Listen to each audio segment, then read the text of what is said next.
NetherRealm Studios recently invited our cameras to their exclusive preview event, celebrating the reveal of Mortal Kombat 11. What is up, Los Angeles? And as if a full day of embroiling oneself into a pure Mortal Kombat pop-up wonderland wasn't enough, die-hard fans were rewarded for their passionate allegiance to the franchise with an exclusive look at new MK11 gameplay. We had a chance to sit down with gaming legend Ed Boon to find out what fans can expect from the latest installment of this martial arts masterpiece. Well, the work behind this title was all about changing the fighting mechanic, and the rules of how the meters work was a big thing. The last 4 games that NetherRealm has done, we've had a meter kind of at the bottom of the screen that the player would use to enhance his offensive moves and enhance his defensive moves, or save up to do a super move. With Mortal Kombat 11, we've separated all 3 of those components. So there's an offensive meter, which is the horizontal one. There's a defensive meter, which is the vertical one. And the fatal blows are put on the player's health bar when it reaches below 30%. So the player doesn't have to worry about, I'm going to use this resource for these moves, so I'll never be able to do a super move. Finish him. New meters allow for new strategies, and that's just part of a host of changes. Changing our visuals, changing our fatalities. They end with this big splash, like a moment in time that, is kind of pauses everything.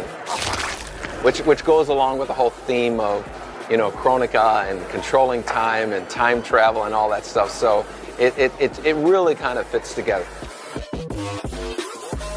Another key factor when it comes to this game, of course, the characters. Mortal Kombat X introduced, character variations, which is basically 3 versions of every character. There are 3 Scorpions, 3 Sub-Zeros, 3 Raidens, etc. MK11 takes this one step further by allowing players to customize variations as they choose. So, and the player gets to name the variation, choose the costume pieces he's on, choose the costume overall that they're using, program what those gear pieces do in terms of helping them with gameplay. So I think fans of Mortal Kombat, it'll be a big deal to be able to make your own versions of these characters.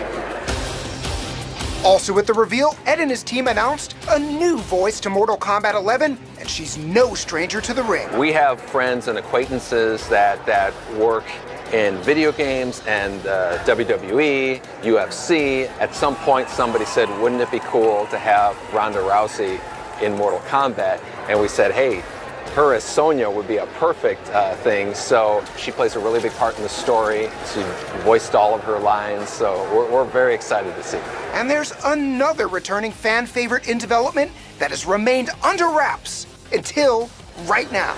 Devora is one of the ones that we are bringing along into Mortal Kombat 11. Right here is the first that we've announced it in terms of you guys know first.